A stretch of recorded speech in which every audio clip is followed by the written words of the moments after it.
bill requires that schools teach ethnic studies starting in kindergarten, and I'm against this. You might ask, why in the world would a Black person speak against ethnic studies? Because not everything that sounds good is good.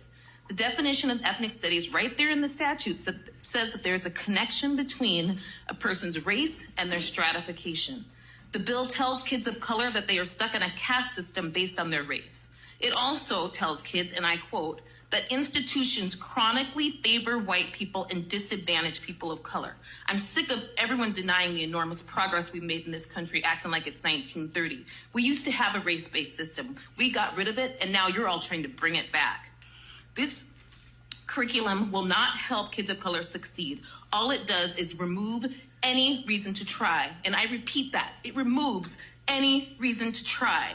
And this is not some theoretical crap. This stuff happens. These messages are very harmful. Just last month in my high schoolers band class, the teacher took 20 minutes at the beginning of class to talk about anti-racism. He told the kids to look around.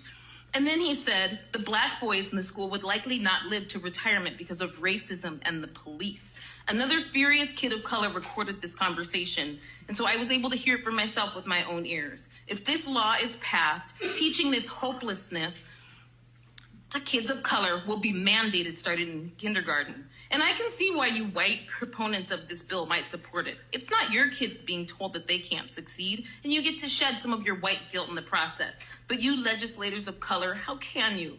You made it despite the invisible boogeyman of systematic racism. You were voted in by a majority of white people. You hold some of the most powerful positions in this state. Yet you want to tell my kids and other kids of color that they can't succeed? It's shameful, it's terrible. I ask that you please vote against this bill. Thank you for this opportunity.